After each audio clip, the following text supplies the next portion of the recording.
a José Ramón Ayllón, pues ya lo conocemos. Me decía en un WhatsApp que haga una presentación sin adjetivos. Me dijiste. Es muy alto. Es muy alto, sí, es muy alto. Bueno, como ya lo conocemos y lo hemos presentado otras veces, pues me vais a permitir, como hice ayer también con José Javier, que me salga de lo habitual. Porque además es muy fácil encontrar en internet José Ramón Ayllón, y si alguien quiere ver obras suyas o un currículum, pues lo ve y ya está. Pero bueno, echando una ojeada yo veo que eres muy polifacético. Bueno, no sé si mucho, pero hay variedad, ¿no? Profesor, Soy un charlatán. hay un perfil de... Es charlatán, es un adjetivo, ¿eh? Un adjetivo. Es un sustantivo. Bueno, o sustantivo... Mejor un adjetivo. Vale como adjetivo, sí. Bueno, entonces mi pregunta, porque claro, incluso como escritor, aparte de como conferenciante, charlista o charlatán, como escritor también, pues hay biografía, hay ensayo, hay filosofía, yo qué sé, hay novela, no sé si has escrito poesía, no, pero novelas sí, hay varias novelas, es decir, bueno, ¿tú quién eres? ¿Qué da unidad a eso? ¿Qué es lo que a ti, si te tienes que definir algo que unifique eso? Pues una persona muy inquieta. Una persona muy inquieta, con ganas de... Es que me pregunta que quién soy. Pues soy una persona muy inquieta desde pequeño, con la suerte de haber tenido una buena educación, tanto en casa como en el colegio, y con la suerte de, por ser cristiano, pensar que tengo la obligación de enriquecer a mucha gente. O sea, no puedo quedarme con lo que he recibido y tengo que hacer partícipe a muchísima gente de esos tesoros que yo conozco. No por mis méritos, y una forma de hacer partícipe a mucha gente de esos tesoros no solo es hablar y dar clases o conferencias, sino escribir. Y por eso, porque claro, dando clase yo puedo tener 50, 100, 200 alumnos, pero escribiendo puedo tener miles de lectores, aquí y en cualquier parte del mundo. Entonces, eso es lo que me llevó a escribir. Muy bien. Luego, para este Foro Univer, he empezado a jugar con un libro. Escoge un libro. Un libro que de alguna manera tenga un significado para ti, el La, que sea. la Odisea. La Odisea. La Odisea. ¿Y por qué? Pues porque es el mejor. Y Muy bueno. bueno, porque si Homero no hubiera explicado cómo es la conducta humana y la hubiera personificado en Ulises y en Penélope, pues no estaríamos aquí, o estaríamos aquí de otra manera, o nos hubiera costado muchísimo más llegar hasta aquí, porque gracias a Homero existen de alguna manera Sócrates, gracias a Sócrates Platón, gracias a Platón Aristóteles. Tomás de Aquino tiene muchísimo que ver, y toda la teología cristiana con los griegos. Nunca se sabría qué habría pasado si no hubieran existido ciertos elementos fundamentales, pero desde luego las cosas no serían como son. Y el primero es Homero. Homero no deja de ser un misterio, porque es un misterio que en el año 800 antes de Cristo alguien sea capaz de escribir como escribió Homero. Por eso se habla del milagro homérico. La Odisea y la Ilíada son cantares lo que luego serían en español los cantares de gesta. Son poemas épicos enormes. Pero Mio Cid se escribe hacia 1100 y pico, o 1200 quizá, o sea, 2000 años más tarde. Y Mio Cid es muchísimo menos que la Odisea o que la Ilíada. Bien es verdad que ahí está naciendo el castellano y entonces son balbuceos, mientras que el griego ya estaba bastante configurado con Homero, pero aún así la cabeza que tiene Homero y la comprensión que tiene la vida es muy superior a la cabeza que tiene el autor o los autores de Mio Cid. ¿Te gusta más la Odisea que la Ilíada? ¿Perdón? La Odisea te gusta más que la Ilíada, ¿no? A ver, la Odisea es prosificada, es como una novela de aventuras, por lo tanto es muy amena. La Ilíada es batalla tras batalla y además los dioses intervienen constantemente y lo único que hacen es emborronar, enfangar la trama. Entonces había que quitarles del medio. Entonces, así como la Odisea es muy amena, la Ilíada es muy pesada. Pero existe una versión de Alessandro Barico, un novelista actual, donde quita protagonismo a los dioses, y qué es lo que debe hacer, y le da la primera persona a cada uno de los protagonistas. Imaginaos que escoge 31 protagonistas. La primera es la esclava que da origen al encontronazo entre Aquiles y Agamenón, Briseida, una esclava. Entonces, le da la primera persona, entonces empieza ella contando en primera persona quién es ella y qué es lo que ha pasado, pero después le da la voz a Agamenón, después se la da a Ulises, después se la da a Aquiles, después se la da a Helena, después a París, entonces es una obra muy polifónica, muy sorprendente y es impresionantemente buena. Se llama Homero Ilíada, Homero, Ilíada, y es Alessandro Barico, es facilísimo de encontrar, la publica Anagrama. Para mí tiene el mismo nivel que la Odisea. Pero sí es esa versión, si no, no. ¿Una película? Una película, hay muchísimas. Ayer hablaba con Andrés a propósito de la amistad, la película Smoke, Smoke, el humo, ¿no? Pues, pero Un hombre para la eternidad, teniendo en cuenta que soy un forofo de Tomás Moro, y ahí se puede aprender mucho. Vencedores y vencidos sobre el holocausto, sobre los nazis, el juicio a los juristas y médicos nazis, que es muchísimo mejor que la última versión que se ha hecho, que no sé si se llama Nuremberg, ¿verdad? Pues infinitamente mejor por los actores y por el guionista. Bien, hay muchas. Y para terminar, una canción. La canción. Yo una vez pensé, bueno, canciones lo mismo, hay muchísimas. Y yo soy muy clásico en esto, ¿no? Pero una vez pensé, hace muchos años, oyendo de nuevo Mediterráneo de Serrat, dije, hay que ser un pedazo de poeta para componer esta letra. Pero esa letra la compuso Serrat, como muchas de las suyas, como la mayoría. Digo, hay que ser muy fino para escribir esa letra. Por supuesto, la música, ¿no?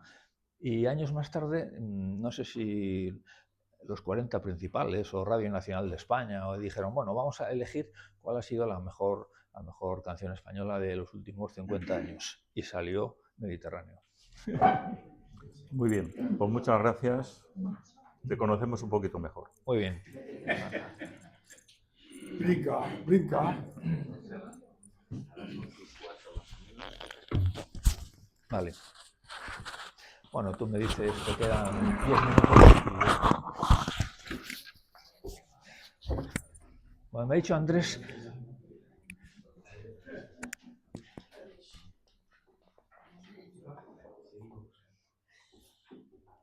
Me ha dicho Andrés que para captar la benevolencia del público, pues que empiece contando una cosa que suelo contar siempre. Y me da cierta cosa porque seguro que ya la he contado aquí, pero bueno, dice, no te preocupes que hay mucha gente nueva.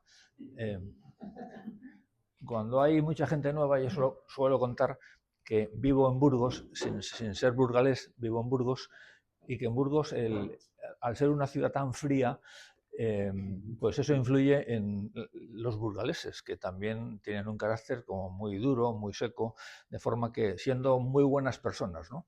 Son cosas diferentes. Y eso hace que cuando tú a lo mejor tienes que dar una charla en Burgos, una conferencia, pues digas lo que digas, aunque digas unas tonterías impresionantes que, pues en lugar de reírse o en lugar de nadie mueve un músculo. Con lo cual, pues yo tengo que decir que tengo la autoestima por los suelos. O sea, ustedes tienen que entender que yo sufro mucho en Burgos, porque yo soy un charlatán y me dedico a charlar, y eso de que la gente no se ría, pues... Por eso agradezco mucho tener delante gente que sonría y que asienta, ¿eh? Eso anima mucho, aunque una vez eso lo conté en Algeciras, en un hotel, ahí pues... Entonces, en primera línea, bueno, conté esto, ¿no? Entonces luego cité a Francisco Umbral, que decía que en España la gente ya no es de izquierdas ni de derechas, sino del Corte Inglés. Decía Umbral hace muchos años. Entonces, en primera fila, un señor pegó un brinco y empezó ahí a aplaudir. Y yo le dije, oiga, pero he dicho algo tan interesante. Y me dice, sí, soy el director del Corte Inglés.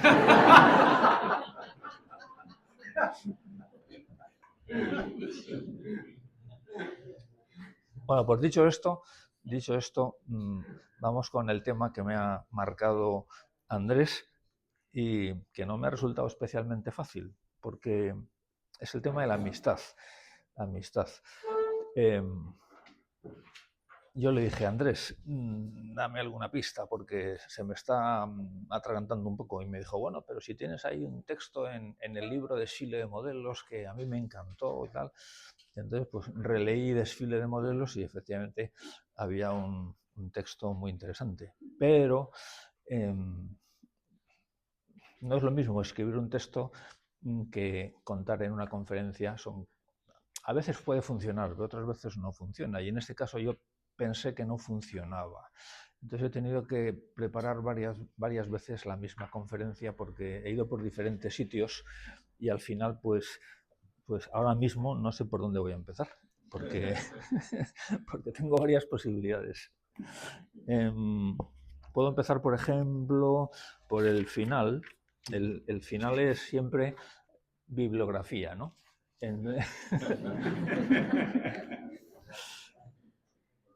Pues un buen día con 20 y tantos años y fruto de una gripe que pillé en la mili en Zaragoza, por el frío que hacía en Zaragoza, pues estaba yo ahí en la cama tranquilamente y dije, bueno, vamos a leer algo interesante. Y como yo ya estaba dando clases de filosofía, pues dije, hombre, mira lo que tenemos por aquí, las Confesiones de San Agustín. Entonces la lectura de las Confesiones de San Agustín fue una auténtica revolución para un joven de 20 y tantos años, por la poderosa personalidad del autor, por una personalidad muy variada, muy polifacética, como diría Fernando, y me llamó la atención especialmente la capacidad que tenía para hacer amigos. De hecho, tenía muchos amigos de todo tipo y además amigos para dos tipos de cosas, porque la amistad sirve porque puede ser útil, sirve porque lo pasamos bien y sirve porque en sí misma te puede hacer mejor, porque los amigos te pueden dar una gran riqueza. Entonces, la mitad tiene como esas tres modalidades. De hecho, hay tres tipos de amigos, los que sirven para las juergas, ¿verdad? O para... Eso lo dice perfectamente Aristóteles. Entonces, San Agustín tenía todos estos amigos y tenía amigos pues para las juergas, pero luego tenía unos amigos con los que estaba todo el día dando vueltas a qué es la verdad, qué es el bien, qué es la felicidad, hasta el punto que yo pensé que si hubiera que cambiar el título de esta obra alguna vez y no llamarla Confesiones, pues habría que llamarle Tratado sobre la Amistad, o en latín De Amicitia, como tituló Cicerón, por ejemplo, a su ensayo. Otro buen día, eso ya 10 años más tarde, ya con más de 30 años, dije, bueno, yo creo que ya va siendo hora de que de que me enfrente a la Ética a Nicómaco de Aristóteles. Y entonces empecé a leerla en la versión de Julián Marías, del Centro de Estudios Políticos y Constitucionales, la bilingüe. Y entonces, pues yo tampoco salía de mi asombro, ¿no? Porque iba leyendo y digo, pero ¿cómo es posible que yo no haya leído esto antes, ¿no? Que esto se me haya pasado? O que, ¿cómo es posible que a mí en la facultad no estudié filosofía exactamente, sino filosofía y letras, donde había mucha historia, mucho arte, mucha literatura? O sea, era un mix muy interesante. ¿Cómo es posible que no me hayan dicho que hay que leerse la Ética a Nicómaco? Y la Ética de Nicómaco es otro libro como la Odisea. Si no se hubiera escrito, pues no estaríamos aquí. Es uno de los libros, es uno de los pilares de Occidente, por lo tanto del mundo. Y la Ética de Nicómaco consta de 10 capítulos. En los libros clásicos muchas veces los capítulos se llaman libros, 10 libros. Y de los 10, casi todos, o 6 están dedicados cada uno a un tema. Uno a la justicia, otro al placer, otro a la fortaleza, a la valentía. Pero hay 2 temas que aparecen a los que se les dedica dos capítulos enteros. Uno es la felicidad, el capítulo 1 y el capítulo 10. O sea, el principio y el fin está dedicado a la felicidad. Y otro es la amistad. Sorprendente, en un libro de ética, ¿qué tiene que ver la ética con la amistad? Lo tiene que ver todo. Y se les dedica a los capítulos 8 y 9. Y después de leer ese capítulo, te das cuenta de que todo lo que se ha dicho después sobre la amistad ya llega tarde. Es decir, que todo se ha dicho ya por Aristóteles.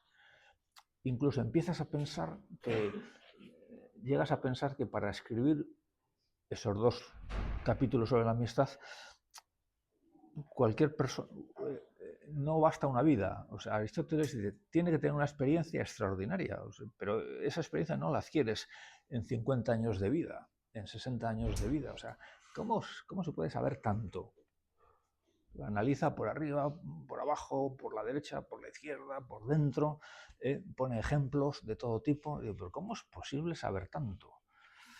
Pues esa fue la idea que yo saqué de la lectura de la Ética de Nicómaco. Una de las que, bueno, la primera idea que saqué fue, esto lo resumo yo y se lo paso a mis alumnos por correo electrónico, hago un archivo, ¡pum!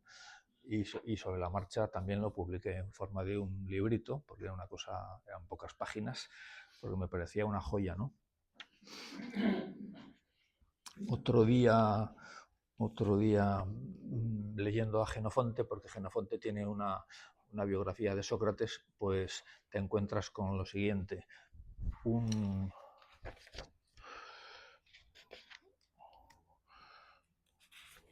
sofista, Antifón, pues manifestó en público que Sócrates era una persona poco recomendable y que no debería tener tantos discípulos, entre otras cosas porque era un hombre pobre, ¿no? Como si ser pobre significara ser también un pobre hombre, ¿no? No tiene nada que ver. Y entonces, pues Sócrates se encontró con Antifón y le dijo lo siguiente, y son las palabras que reproduce Jenofonte. Mira, Antifón, hay gente feliz con un buen caballo, con un perro, con un pájaro. Yo, en cambio, prefiero los buenos amigos. Y si encuentro algo bueno, pues se lo enseño. Y los presento unos a otros para que mutuamente salgan beneficiados en la virtud. Con mis amigos saboreo los tesoros que los sabios del pasado dejaron por escrito. Y cuando encontramos algo interesante, lo recogemos, pensando que podrá ayudar a otros. Esta primera idea de los presento unos a otros para que mutuamente salgan beneficiados, se me quedó muy grabada, porque luego la he puesto en práctica muchas veces, ¿no? Tienes amigos por aquí muy interesantes, luego tienes amigos por allí, voy a intentar que se conozcan. También Jenofonte, en la anábasis, o sea, en la retirada de los 10.000 mercenarios griegos en medio de Persia, pues intentan ahí ir escapando y saliendo como pueden y al final lo consiguen con muy pocas bajas. Y entre esas bajas había 2 capitanes que habían sido abatidos a traición en una emboscada. Y dice de ellos, murieron habiendo sido irreprochables en la guerra y en la amistad. Entonces, a ver, esto es un elogio fúnebre. Entonces, ¿todo lo que tienes que decir es esto? Dice, pues sí, fueron irreprochables en la guerra y en la amistad. Es decir, en su trabajo profesional, que era la guerra, y en una de las mejores cualidades que puede tener una persona, que es la amistad. El adjetivo es impresionante, aparece mucho en los griegos, irreprochable, aparece mucho en la Odisea, irreprochable.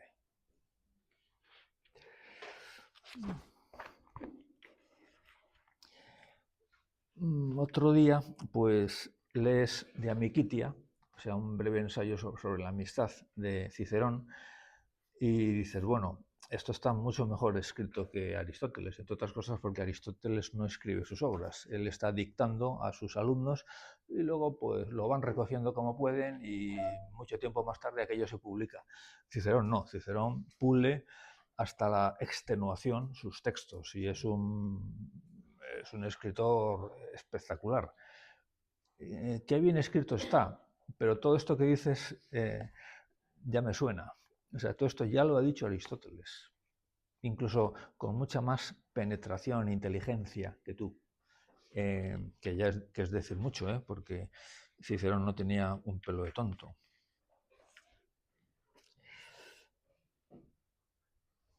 Otro día lees las epístolas a Lucilio de Séneca y también te quedas admirado, porque entre los muchísimos consejos que le da Séneca a Lucilio, pues hay algunas de las epístolas están dedicadas íntegramente a la amistad. Y en cualquier caso, la amistad va apareciendo de una forma o de otra en muchísimos de las cartas. Y al mismo tiempo, pues vas leyendo, por ejemplo, biografías, autobiografías de personas relevantes y te vas dando cuenta que la amistad es absolutamente fundamental en la mayor parte de las personas relevantes. Lees, por ejemplo, entre las biografías que más me han llamado la atención, pues la de Hernán Cortés, escrita por Madariaga, y te das cuenta de que no podría haber hecho lo que hizo si no hubiera una relación de amistad estrechísima con muchos de sus capitanes y de alguna manera con todos sus hombres, que eran 500.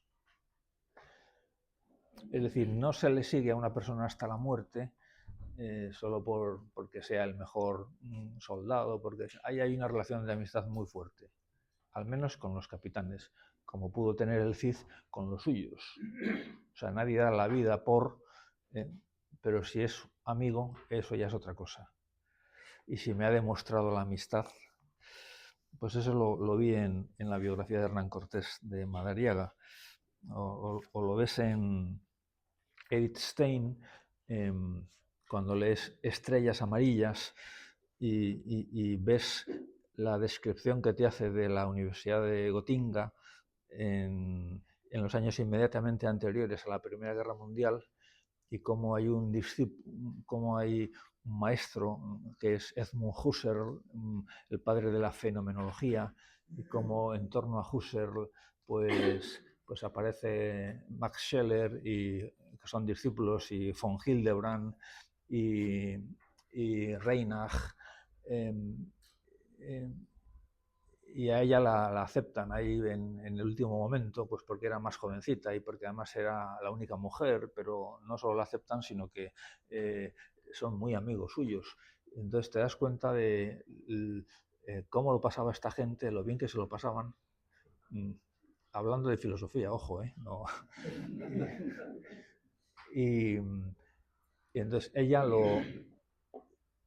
una de las cosas que sacas en conclusión de ese libro autobiográfico es, yo no he vivido en una universidad así. Posiblemente Andrés sí, pero yo no. Yo estudié en Valladolid y en Oviedo y esas dos universidades no eran de ninguna manera como lo que cuenta aquí Edith Stein, ¿no? A uno le hubiera, tienes una sana envidia, ¿no? Me hubiera gustado tener un grupo así de amigos y un ambiente universitario de ese estilo. Lees las vidas paralelas de Plutarco y vas viendo los diferentes griegos y romanos famosos, la importancia enorme que le dan a la amistad. Los griegos y los romanos daban a la amistad un valor superior al amor. Ojo, uno puede pensar que era lo máximo, y lo máximo siempre, ya nos han contado que estamos hechos para amar y ser amados, y que todo lo demás es secundario. Dice, ya, pero los griegos y los romanos clásicos ponían la amistad por encima. ¿Por qué? Porque la amistad es algo más desinteresado todavía que el amor, o que algún tipo de amor. Dicho esto, también hay que decir que la amistad es un tipo de amor, porque, y ahí seguimos a Lewis, el autor de las Crónicas de Narnia, pero el autor también de Los Cuatro Amores. Si ustedes no han leído Los Cuatro Amores, no se lo pierdan. Los cuatro amores son el afecto, la amistad, el amor entre hombre y mujer y la caridad. Esa obra es breve, muy intensa, interesantísima. Por lo tanto, la amistad es un tipo de amor. Pero cuando decimos que los griegos y los romanos la ponen por encima del amor, pues también sabemos distinguir qué es lo que están diciendo. José Ramón, ¿y tú dirías que el amor esponsal también, en cierto modo, es una forma especial de amistad? Sí, pero no me voy a meter ahí. Primero, porque no estoy casado. Segundo, porque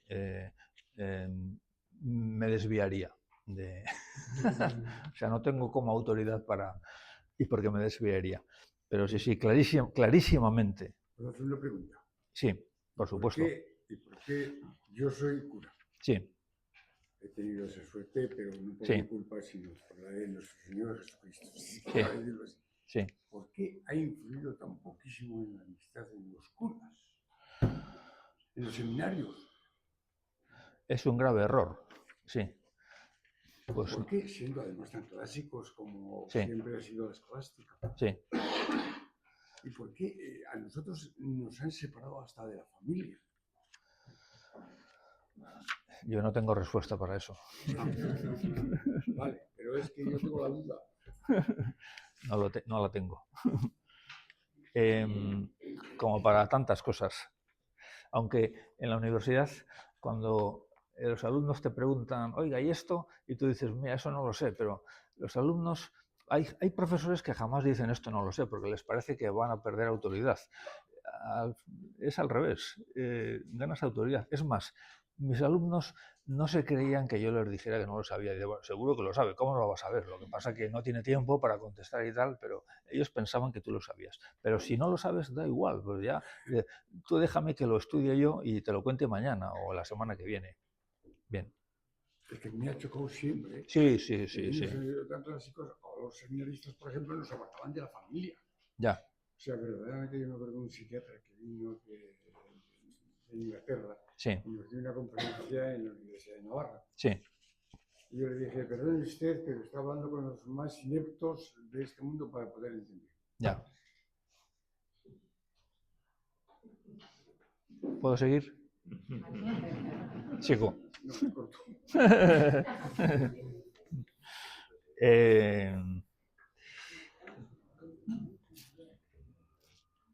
Bueno, también me sirvió mucho la biografía de Tomás Moro, la escrita por Vázquez de Prada, también por la capacidad que tenía este hombre de cultivar la amistad, hasta el punto de que Enrique VIII eran íntimos amigos, Tomás Moro y el rey, o por lo menos así se consideraba Enrique VIII de Tomás Moro.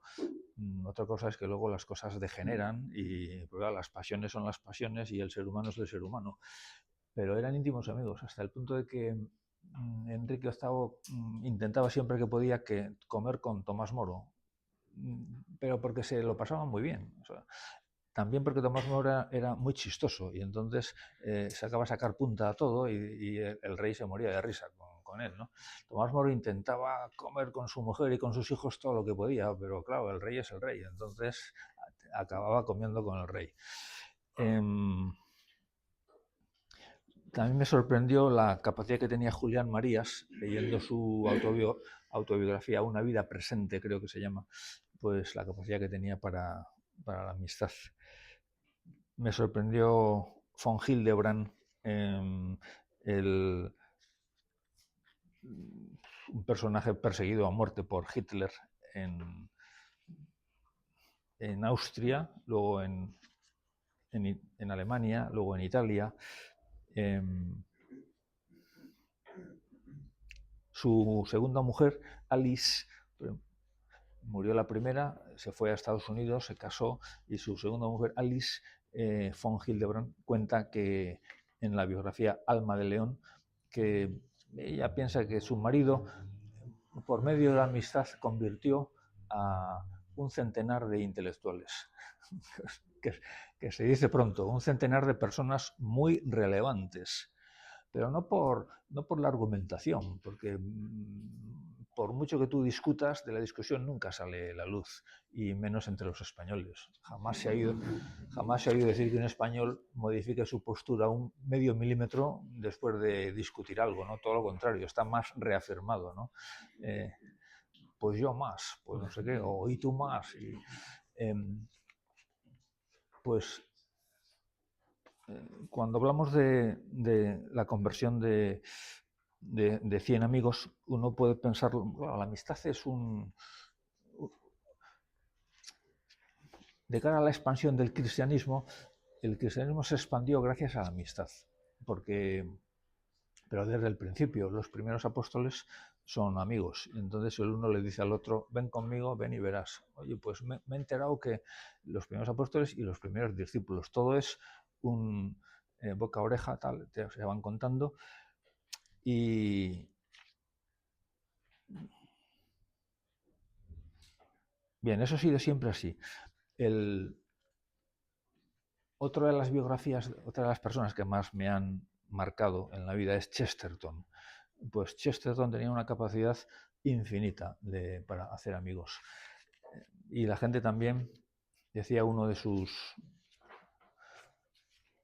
primer biógrafo, un periodista que trabajó con él, un tal Titterton, decía, bueno, yo comíamos siempre en Fleet Street, en la calle donde estaban todas las redacciones de los periódicos británicos, y comíamos siempre por allí, y aquello pues eran unas comidas como muy generosas y muy amplias y donde todos nos conocíamos, pero siempre el centro era Chesterton y era una fiesta estar comiendo con Chesterton, una fiesta, porque de lo bien que te lo pasabas.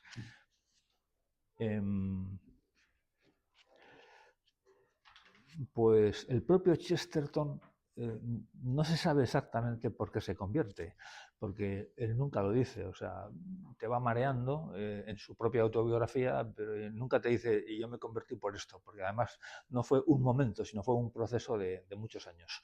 Pero ahí tiene que ver el amor con su mujer, con Frances, clarísimamente. Frances era una cristiana que fue una cosa que le sorprendió muchísimo a Chesterton, ¿no? Dice, porque dice, en mi círculo de amigos había de todo, o sea, casi nadie era muy religioso, pero todos estaban apuntados a todo tipo de sectas y cosas, y hindúes y chinas, y los cristianos, pues también había cristianos, pero a nadie se le ocurría practicar, o sea, no podía en teoría ser, pero practicar era, pues esta chica practicaba y además estaba absolutamente, y eso le rompió los esquemas, porque además era una chica muy lista y podían hablar de literatura de tú a tú.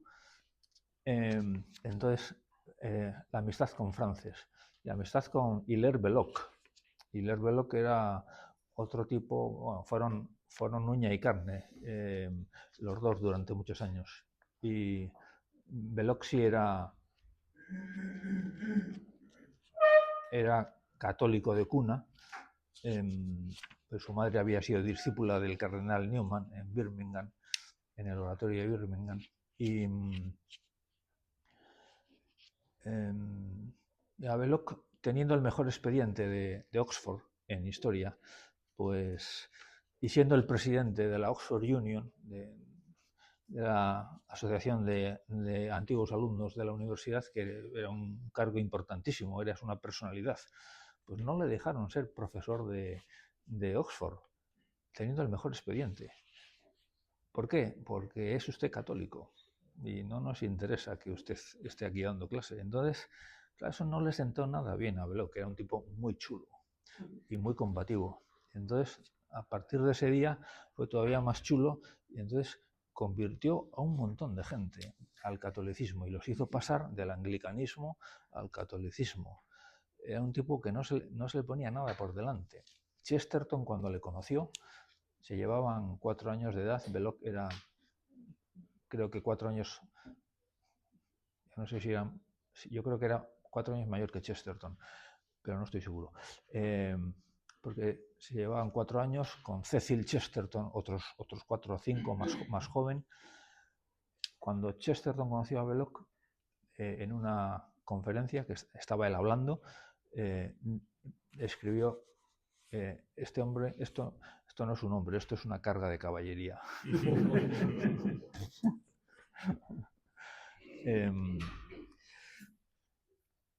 El propio Lewis se convierte, cuando va a Oxford a estudiar, era un tipo muy ateo, entre otras cosas porque su madre había muerto cuando él tenía 12 años, entonces todo su mundo se había derrumbado. Y su padre era un psiquiatra muy prestigioso, pero se dedicaba a la psiquiatría, entonces pues no hacía nada con sus dos. Bueno, también se le cayó el mundo y no supo qué hacer con los hijos y los mandó a un internado.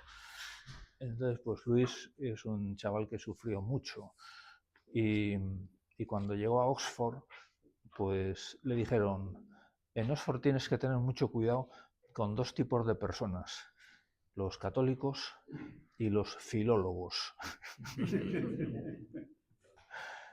Entonces se matriculó se apuntó a un college, y en el college el compañero de habitación era Tolkien. Y Tolkien era católico y filólogo. Y Luis cayó. Claro, Luis era un tipo listísimo, pero Tolkien también. Y muchas veces lo que convence no es, como vuelvo a decir, no es la argumentación, sino la amistad. Y por eso Peter Gitch, otro filósofo que conocemos, ¿verdad, Andrés?, que también pisó el campus con su mujer, un filósofo inglés. La famosa es su mujer, Elizabeth Aschambe, pues que también era filósofa. Pues Peter Gitch cuenta en uno de sus libros que él en la universidad, en el college, pues estaba en una habitación con 2 más. Él era ateo y los otros 2 eran católicos. Entonces, dice, a mí lo que me encantaba era estar todo el día discutiendo con los ateos, porque yo era un católico, yo era ateo y tenía muchos mejores argumentos que los 2, porque yo era mucho más listo que ellos. Por lo tanto, yo siempre ganaba. Y añade: el problema es que ellos tenían la verdad. Claro, eso solo lo puede decir un tipo muy listo. Yo era mucho más listo que ellos. Entonces se dio cuenta enseguida de que la verdad estaba por allí. Pues Isabel la Católica, que si no la conocen ustedes bien, pues es bueno que lean alguna de las excelentes biografías que existen sobre ella. Isabel la Católica, ¿perdón? De Chesterton, así como para empezar, ¿qué nos aconsejaría de Chesterton así para entrar en su vida? Chesterton es un autor bastante difícil. Entonces, para conocer su vida, yo aconsejaría, bueno, primero está su autobiografía, entonces, pero la autobiografía él te cuenta lo que quiere, ¿no? Su pensamiento. El pensamiento de Chesterton, pues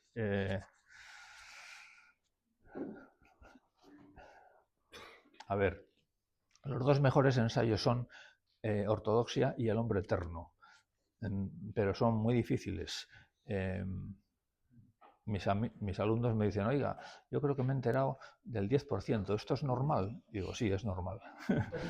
Pero no te preocupes porque solo con ese 10% es muchísimo más que cientos de libros que puedas tú leer.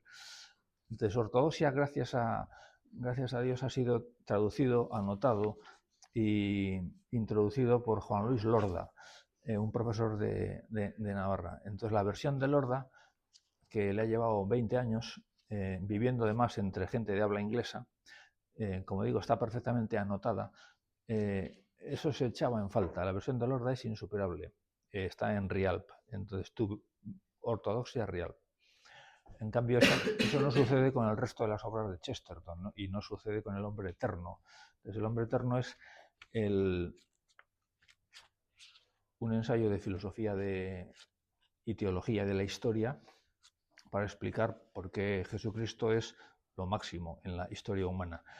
Es un libro prodigioso y es el último de sus libros y es el libro que ayudó a convertirse también intelectualmente a Luis, porque cuando Luis lo leyó, por fin he entendido el sentido cristiano de la historia. Por ahí andaba Luis dándole vueltas. Bien, pues el hombre eterno. Y luego, si quieres dos biografías, la de Joseph Pearce es la mejor. Es la más completa, Joseph Pearce.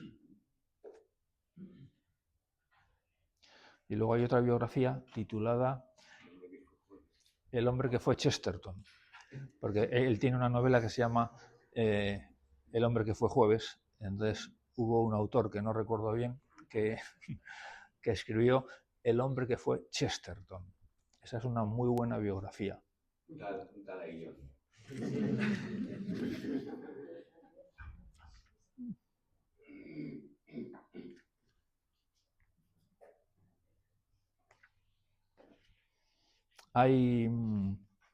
Hablaba de Isabel la Católica. Isabel la Católica tuvo muchos amigos y sobre todo muchas amigas. Y entre esas amigas, pues, gente muy culta. Entonces compensa. Isabel la Católica también era muy culta, ¿eh? Ella se llevaba habitualmente cuando viajaba, como la monarquía era itinerante y había que estar en diferentes sitios, pues tenía un baúl donde llevaba por lo menos 200 libros. Era como su biblioteca ambulante. 200 libros está muy bien, sobre todo porque cada uno de esos libros era un pedazo de libro. Y por supuesto todos los clásicos, griegos, romanos y luego pues muchos españoles también.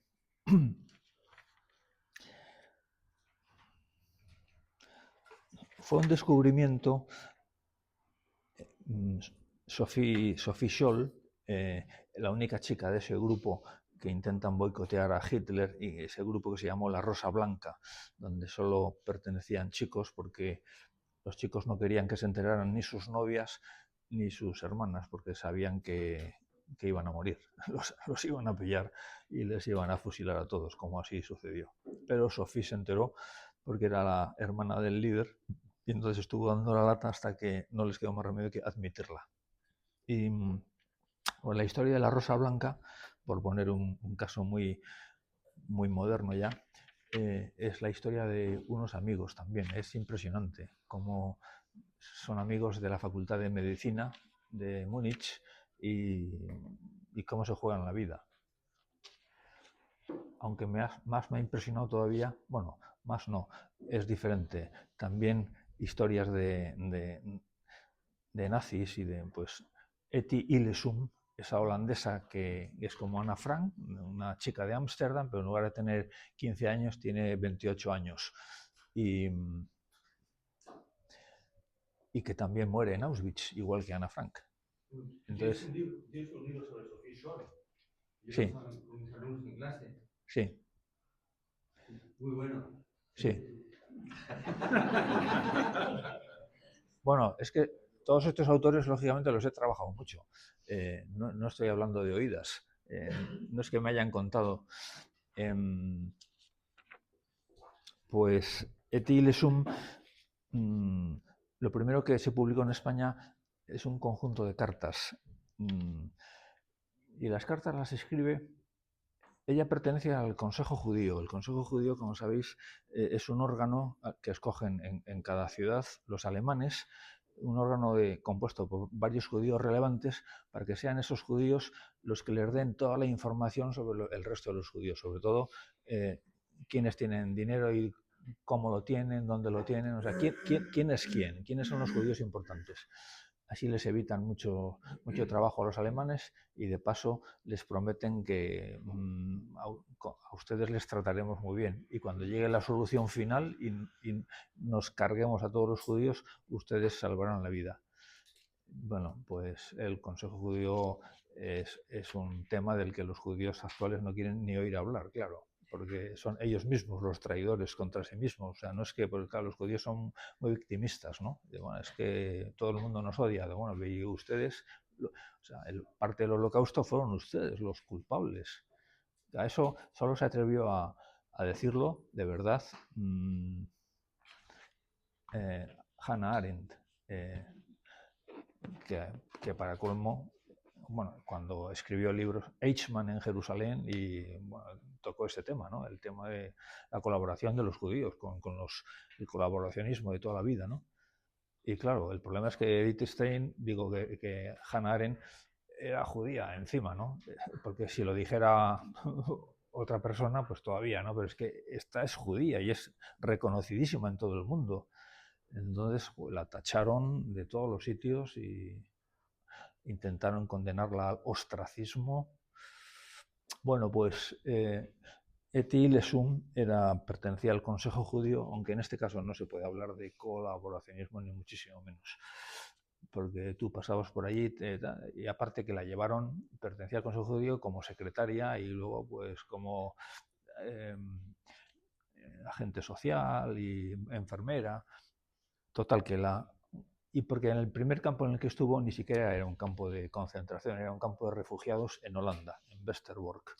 Y el caso es que va para allá y tenía una salud muy débil y a las 2 semanas tiene que volverse a Ámsterdam y ser ingresada en el hospital con idea de reponerse en poco tiempo y volver al campo de concentración. Pero ese poco tiempo se alarga y yo creo que hasta 6 meses, ¿no? Y en esos 6 meses escribe cartas a gente de Westerbork, sobre todo a uno del Consejo Judío, que era un holandés que se llamaba Osías, de Moisés, Osías Corman. Entonces esas cartas y algunas otras recogidas en un volumen titulado El corazón pensante de los barracones, pues son espectaculares, pero espectaculares por la categoría de una persona, como en este caso Eti Illesum, que tú dices, bueno, esta chica es como San Agustín, pero en chica. Y una de las cosas que se ponen de manifiesto es cómo en 2 semanas esta chica puede hacerse amiga. ¿Cómo sería Osías Corman para que una chica muy lista, que había estudiado psicología, que había estudiado lenguas eslavas, cómo sería Osías Corman para que una chica le escriba estas cosas después de haberle conocido solo 2 semanas? Eso a mí me intrigó muchísimo. Y me puse a estudiar, investigar, y pues Eti Illesum. Luego a lo mejor leemos algo de ella. Bueno, pues hemos empezado por el final. Es la biografía, ¿no? ¿Qué? Es la biografía y ahora empieza la charla, ¿no? Sí. Bueno, es que no sabía. Digo, vamos a empezar por algo un poco ameno, porque esto no deja de ser ameno. Estás contando vidas de personas, porque ahora a lo mejor llegamos a algo un poco más académico o más conceptual y no tengo yo claro que aquí puedo dormir al auditorio.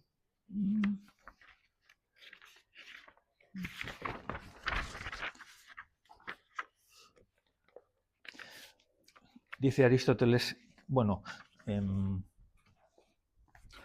antes, cuando explicaba en clase la amistad, porque tienes que explicarla dentro de, por ejemplo, del capítulo de los sentimientos, pues una pregunta obligada siempre en clase es ¿de qué estamos hablando cuando hablamos de amistad?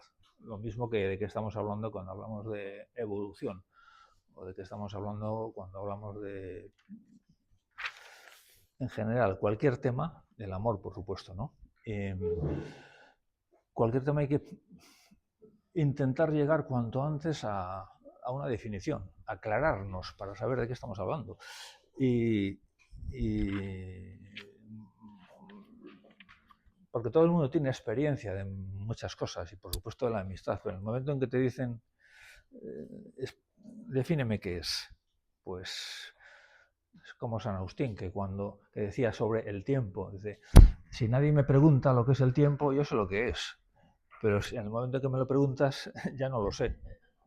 Como me digas que te lo explique, es que no lo sé, se me escapa. Entonces la amistad, ¿qué es? ¿Es un sentimiento? ¿Es una relación? ¿Es una virtud? ¿Y qué es? Y son las tres cosas, claramente. O no tan claramente, porque realmente es una virtud, ¿se puede hablar de que sea una virtud? Pues no lo sé, pero una relación está claro que sí. ¿Y cómo es esa relación? Porque claro, relaciones hay muchísimas, ¿no? ¿Es una relación laboral? No, ya se ve que no. Pues todos los que han abordado el tema de la amistad, si extraes lo que tienen en común, o sea, Cicerón, Séneca, San Agustín, Aristóteles, si extraes lo que tienen en común, te salen estas notas que voy a enumerar. Primero, entrañable, una relación entrañable, o sea, que es más que cordial. Segundo, libre. Nadie te puede obligar a ser amigo de. Tercero, recíproca. No basta con decir yo quiero ser tu amigo, no. Tiene que ser recíproca. Cuarta, exigente. Es decir, cuesta cierto esfuerzo. No es exactamente espontánea, o puede ser espontáneo el comienzo, ¿verdad? Pero luego hay que regarla. Desinteresada. Benéfica, o sea, buena para los dos amigos. Les hace mejores. Responde a una inclinación natural. O sea, no es algo artificial. Digamos que estamos hechos para la amistad, de la misma manera que estamos hechos para el amor, o de la misma manera que estamos hechos para vivir en sociedad. Y por último, pues es fruto o se alimenta del convivir compartiendo. O sea, hay que convivir, o sea, hay que estar con, y hay que compartir, hay que tener cosas en común que se comparten, porque si no, pues...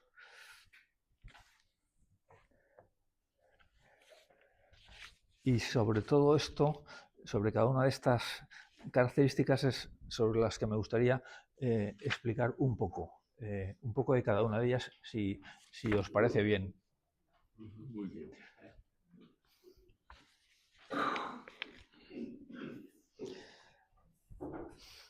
Dice Aristóteles, le cito, igual que nos resulta agradable la sensación de vivir, nos resulta grata la compañía de nuestros amigos, y aquello en lo que ponemos el atractivo de la vida es lo que deseamos compartir con ellos.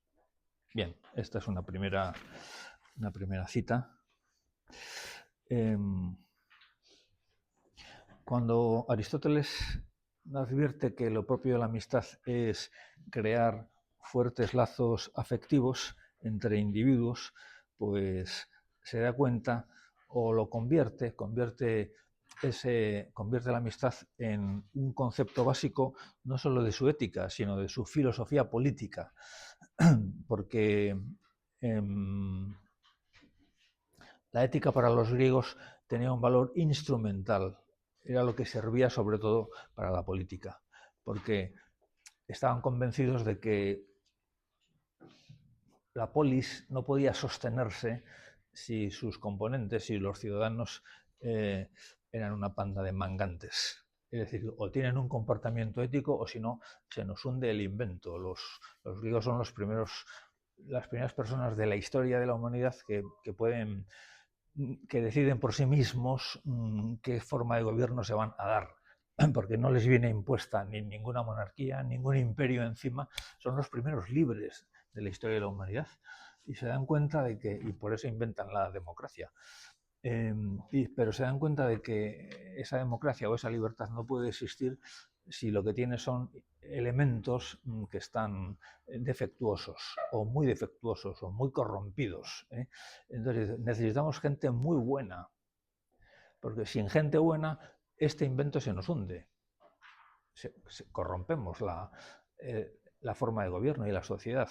Por lo tanto, y para eso necesitamos, y eso es la ética. La ética es la optimización de la conducta humana, es el arte de vivir. Por supuesto, es la virtud, está fundamentado en virtudes. Entonces eso es la ética, y queremos la ética para que funcione la política. Pues resulta que la amistad, la filía, la convierte Aristóteles en un elemento fundamental de la política, la amistad. Porque dice, si consigues que los ciudadanos sean amigos, es que no necesitas ni las leyes.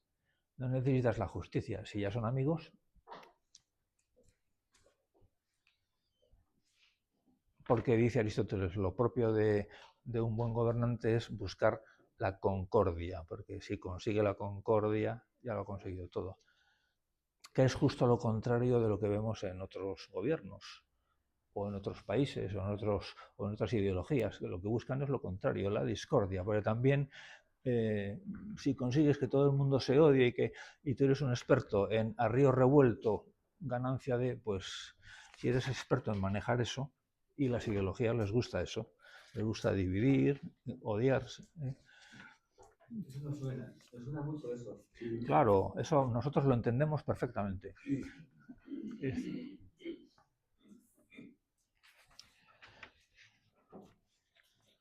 Decía Platón que cuando una sociedad, cuando un gobierno se corrompe, incluso cuando una sociedad está bastante deteriorada, destrozada, y ellos tenían cantidad de ejemplos allí mismo, pues la regeneración solo puede venir de un grupo de amigos. O sea, de un grupo de gente que sepa mucho, que tenga las ideas muy claras, pero que sean amigos. Que en el fondo eso es un buen partido político, claro. Si pudiera haber buenos partidos políticos, un buen partido político tendría que ser un grupo de amigos. Y Platón también dice que él ya no puede dedicarse a eso en la Atenas del momento, no puede dedicarse a eso porque no conoce, no tiene ese grupo de amigos que sean personas fundamentalmente sanas. En ese momento no los tiene.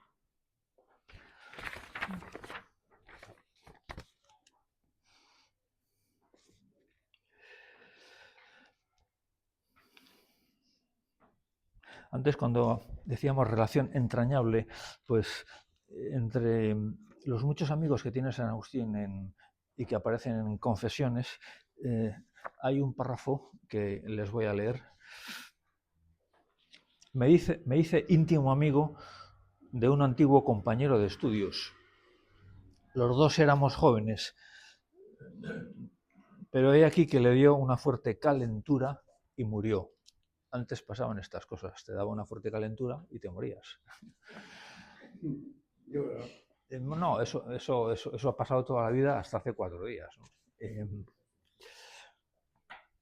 Durante un año su amistad había sido para mí lo más agradable de la vida, así que la vida se me hizo inaguantable. La ciudad, mi casa y todo lo que me traía su recuerdo era para mí un continuo tormento. Le buscaba por todas partes y ya no estaba. Solo llorar me consolaba. Era yo entonces un miserable prisionero del amor y me sentía despedazar por ese amor perdido. Así vivía yo y lloraba de amargura y descansaba en la amargura. Me maravillaba que muerto aquel a quien tanto había querido, siguiera yo viviendo. Bien dijo el poeta Horacio que su amigo era la mitad de su alma, porque yo sentí también que su alma y la mía no eran más que una en dos cuerpos. No se puede decir más. Es imposible decir más. Y claro, estas cosas solo las puede escribir un genio como San Agustín. Dice Aristóteles a propósito de la relación libre, recíproca, algunos creen que para ser amigos basta con querer, como si para estar sano bastara con desear la salud.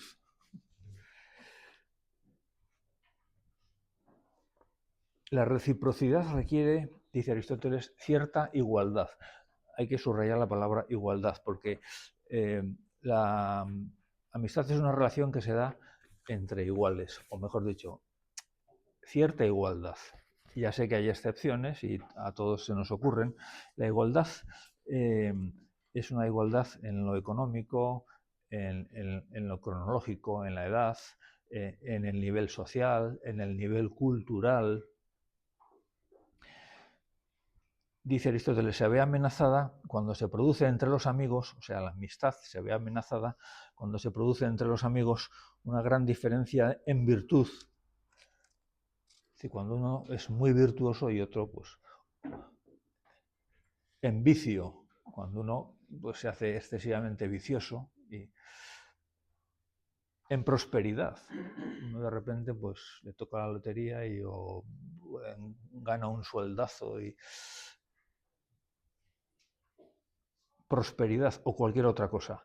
Entonces dejan de ser amigos y ni siquiera aspiran a serlo. Por eso es tan difícil que un hombre normal sea amigo de un rey o de un sabio, dice Aristóteles.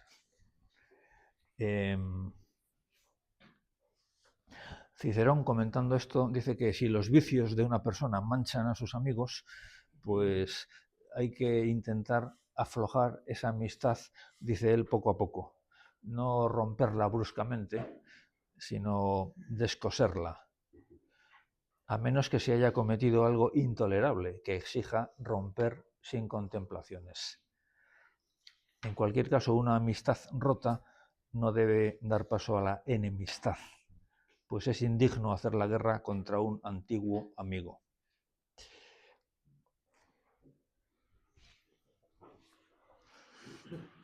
Esto de la igualdad, pues tiene que ver, decíamos, de entrada con la edad.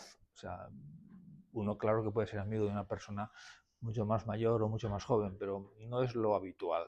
Lo habitual es que uno con los suyos, en todos los sentidos.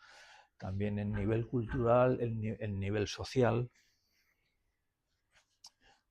Es decir, entre Don Quijote y Sancho puede haber afecto, pero es muy difícil que haya amistad. Y si hay amistad es porque uno de los dos o los dos son muy buenas personas, son muy virtuosos, entonces son capaces de pasar por las diferencias. Es decir, entre un gran hombre y su chofer, pues puede haber afecto, pero no amistad. Entre una gran reina, una gran princesa y su dama de compañía, pues puede haber también afecto, ¿verdad? Pero la amistad es otra cosa. Aunque ya digo, hay excepciones.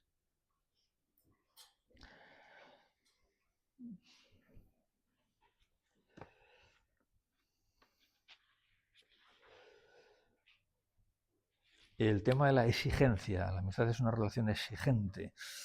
Dice Aristóteles que el hombre íntegro hace muchas cosas en favor de sus amigos y de su patria, hasta dar la vida si es preciso. Muy sorprendente, ¿eh? Hasta dar la vida si es preciso. También reconoce Aristóteles que estas amistades son raras, porque los hombres no suelen ser así. Esto ya no es filosofía, esto es sociología básica. La amistad también exige confianza mutua y la confianza necesita tiempo. Con frecuencia la desgracia se encarga de poner en evidencia a los que no son realmente amigos. Y el paso del tiempo tiene otra curiosa ventaja, y es que protege a la amistad de la posible calumnia. porque no es fácil creer lo que se diga sobre un amigo a quien uno mismo ha puesto a prueba durante mucho tiempo.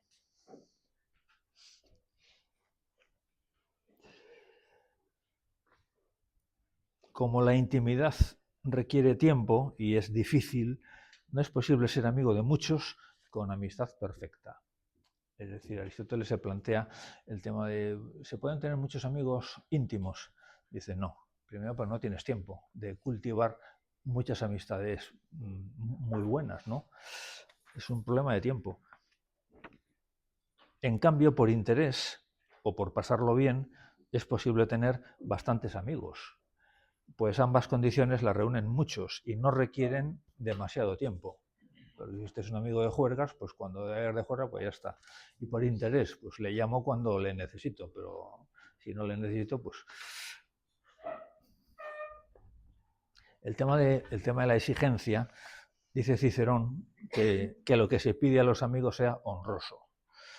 Y también Aristóteles dice lo mismo. Dice, los buenos amigos no hacen peticiones torpes, ni se prestan servicios de esa clase. Más bien impiden la torpeza. Pues es propio de los buenos no apartarse del bien y no permitir que se aparten sus amigos. Es decir, no tiene nada que ver ser amigo con ser cómplice. Son dos cosas contrarias. Cuando se dice este equipo es más que un club, pues se puede estar diciendo que en realidad es como una familia, eso es más que un club, o que en realidad somos un grupo de amigos, pero a veces el más que un club es menos que un club y somos una banda. O sea, aquí hay de todo. Y no es lo mismo ser una banda que... Desinteresada y benéfica. La amistad por interés, dice Aristóteles, no busca el bien del amigo, sino cierto beneficio. Estas amistades no son auténticas y son fáciles de disolver cuando el amigo deja de ser útil o agradable. También esto es pura sociología. Preferimos ser queridos, dice Aristóteles, pero la amistad consiste más en querer. Y pone un ejemplo muy bonito. Como las madres, que se complacen en querer sin pretender que su cariño sea correspondido. Por eso los amigos que saben querer son seguros.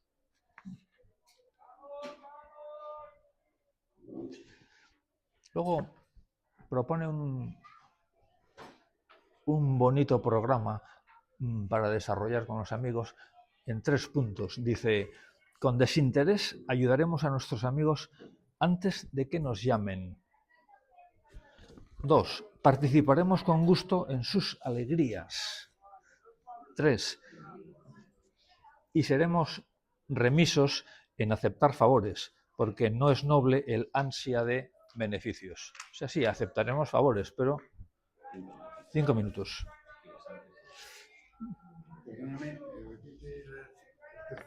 Luego le voy a dar el texto. Seremos remisos en aceptar favores, porque no es noble el ansia de beneficios. El texto se lo paso después. Se pregunta Aristóteles si somos más, si necesitamos más a los amigos en la prosperidad o en la desgracia. Y dice, los buscamos en ambas situaciones, tanto para pedir ayuda como para compartir alegrías. Pues la presencia de los amigos es grata siempre, pero es más necesaria la amistad en el infortunio.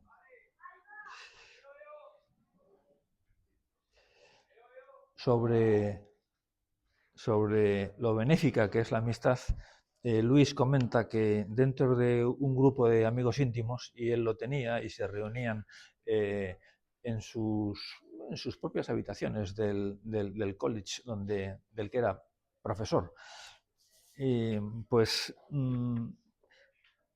dentro de un grupo de íntimos esta apreciación, o sea, todos apreciamos a los amigos como un gran bien. Dice Luis que dentro de un grupo de amigos íntimos esa apreciación es a veces tan intensa que cada uno se siente poca cosa ante los demás y se pregunta qué pinta él allí entre los mejores, porque sabe que tiene la inmerecida suerte de disfrutar de esa compañía y de poder tomar lo mejor, lo más inteligente o lo más divertido que hay en ellos. Luis lo explica maravillosamente bien en el libro Los Cuatro Amores.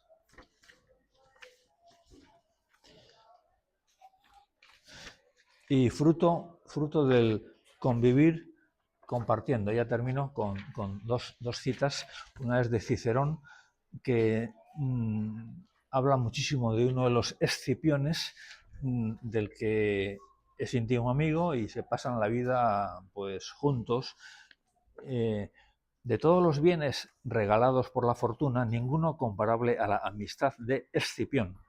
En ella encontraba yo conformidad con mis opiniones políticas, consejo en los asuntos privados y descanso agradable.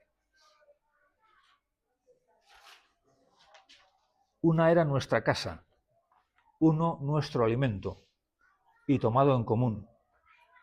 Siempre anduvimos juntos, en la guerra, en los viajes, en los paseos por el campo, y juntos dedicábamos el tiempo libre a conocer nuevas cosas, lejos del bullicio de la multitud. Bien, esta cita no tiene desperdicio, lo mismo que esta otra de Aristóteles, con la que termino. Amistad es convivir y desear para el amigo lo mismo que para sí. Y lo que deseamos compartir es aquello en lo que ponemos el atractivo de la vida.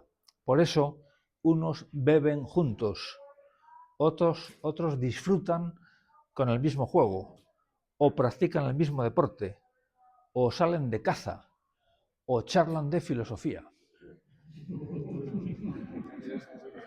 o vienen al Foruniver. Ya pueden...